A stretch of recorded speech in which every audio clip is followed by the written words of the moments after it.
Alright, so I'm leaving the Valentine portion of my Valentine goose. I got into Nebraska and it's just gorgeous. I already made a video about how gorgeous Nebraska is. It's rolling grasslands and it's just so isolated. And I had a taste of this before. We did come to Nebraska for the solar eclipse, and that was fantastic. I love that trip. The solar eclipse is fantastic. Only this time, when we came for the solar eclipse, we didn't realize that like half the nation was going to be here for the solar eclipse. So many people. This time, isolated, just nothing. And I'm now on Route 20. When you leave Valentine and you head east on Route 20, I guess there's like dotted small towns, but they're still few and far between. Like right now I'm looking around, there's not a single building. There are windmills, this is all cattle land, it's all grassland. But I'm coming into Valentine and the sky just opened up and it was so bad. I pulled into a gas station to get gas and the main intersection in downtown Valentine flooded. And I couldn't get out of the gas station, so I parked along the curb of the gas station.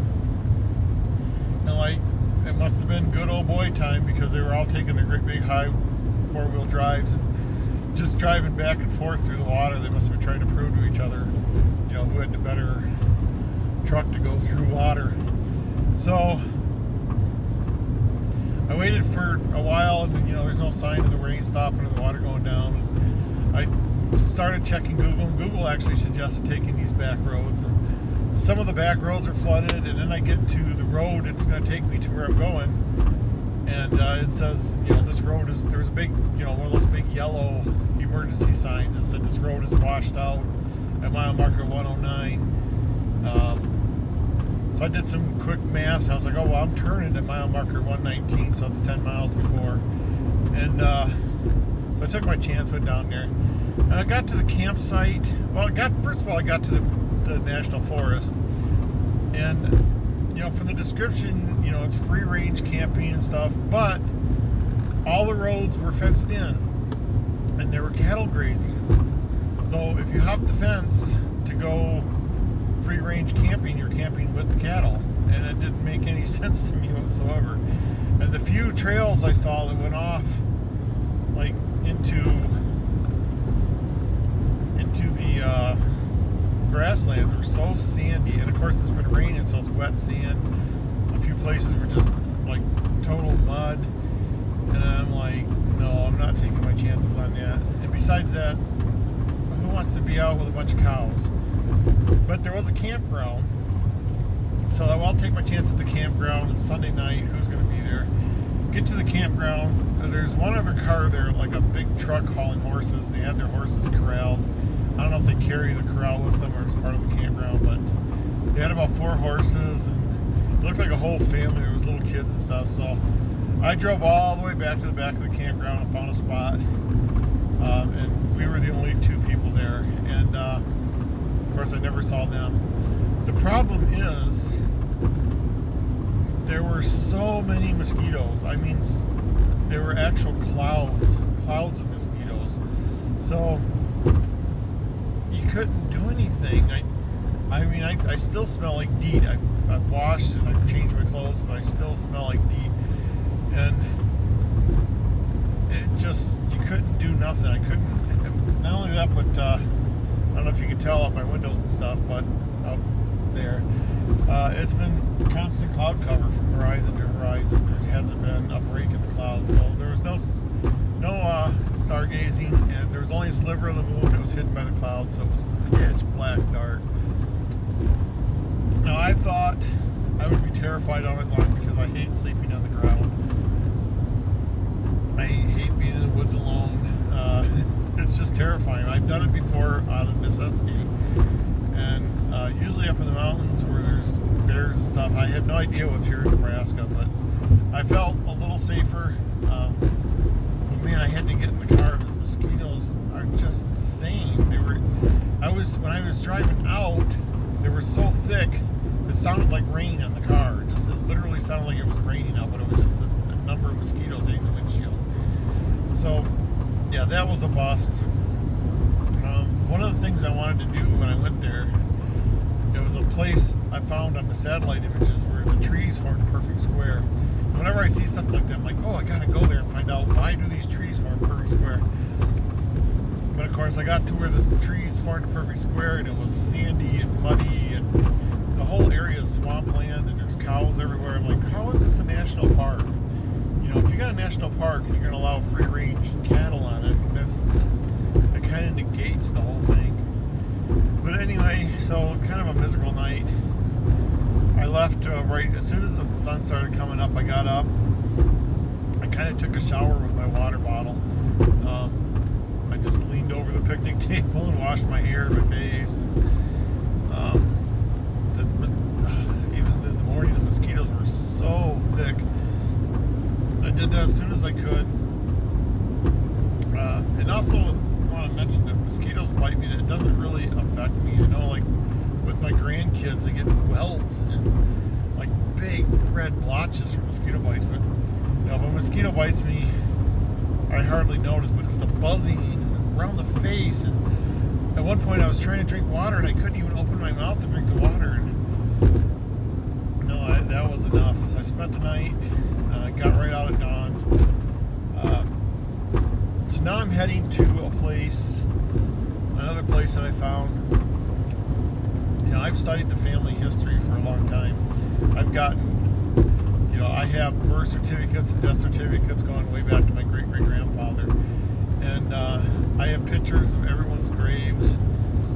I know, you know, if you're Pishel and you can trace your family back to Cleveland, Ohio, chances are we're related, because when the Pischels came over from Germany and Russia, you know, they came over and they settled in Cleveland, and then from Cleveland, a big bunch of them went north. That's the family I'm from. But apparently, I never knew this, they all came to Nebraska, because there's a Pischelville, Nebraska. And I was really surprised to see that. There's a Pischel Creek. And then I was just, because I always look for cemeteries. I want to find really old cemeteries. And I found this really, the way I found Pischelville was I found this old cemetery, and it was Pischel Cemetery. So that's where I'm headed now. I've left Valentine. The water had receded. I left the park this morning. I did go up. The park comes over a big hill and it overlooks a dam and a reservoir. So I was able to blow my horn. I brought my Caribbean shell horn. It was an awful thing because I can't play horns. But yeah, I blew my horn as loud as I could, and hopefully it echoed out over the lake and the reservoir. I could see fishermen down there. So I knew at some point I had to blow my horn. I'm going to try it maybe if Pischel Cemetery is isolated, there's no one around, I may try to blow my horn again. But yeah, so the flash floods and the mosquitoes. But the scenery, I mean, driving through this place is just freaking gorgeous. And now I'm getting out of that grassland area and getting into the development area where I'm starting to see a house or two, and there's actual crops. It looks like they're growing hay, you know, because they're harvesting the big rolls of hay. The first part, when you're on the west side in Nebraska, because I came right up 76 from Colorado and shot right across 80 and then went straight up into Nebraska, and it was just so gorgeous. We hit a big storm. The storm literally, it felt like it picked my truck up and was moving it around, and that's how horrible it was. I passed a few cars that were just parked on the road. You know, apparently they knew something that I didn't. But I kept pushing on. I live for stuff like that. I live for excitement. I live for adventure, and that was kind of an adventure. I kept looking for tornadoes because it was really dark out, but there was no tornadoes. There's no severe weather. Oh, and then I turned on the radio, and it was Native American chants. Like, it sounded like they actually recorded, you know, like a ceremony or something. And so I'm listening to it, and it went on for like 30 minutes until I lost the station, and there was no station break, there was no anything, there was just this chant. And it was very surreal. So I don't know, I might have summoned a demon or something, but I listened to that chant for like 30 minutes. It was just mesmerizing. And it was like just like a drum pounding and a guy by chanting and people chanting in the background. And you could tell it was, Native American chanting. But yeah, very surreal. And then, like, when there was towns, because I drove for probably a good 2 or 3 hours. It was, I don't know how many miles it was, but it was 2 or 3 hours without seeing anything. There wasn't even a place like you could pull off on the road. There was just nothing. And then I finally started to see a sign for a town, and I get there, and the town just looked like it was deserted. And then the next town, I mean, it looked like people lived there, but it was deserted. It was just very weird. And of course, at this point, I'm getting worried about my gas. Where do these people get gas from? They live here, and there's no gas stations. Luckily, I finally found a gas station, and I made it to Valentine. And flood, and mosquitoes, and plagues, and whatever. But I'm on my way to Pishelville, and I'll probably do my next video at Pishelville. But yeah, I thought I'd tell you. So that took care of everything. Goose Creek, I didn't go to Goose Creek because of my transmission, and I opted not to go up into the mountains with an unquestionable transmission. But yeah, Valentine, it turned out to be just Valentine. I did everything. I did like so much stuff, and it was just so gorgeous. I will drive through Nebraska again because that was just beautiful.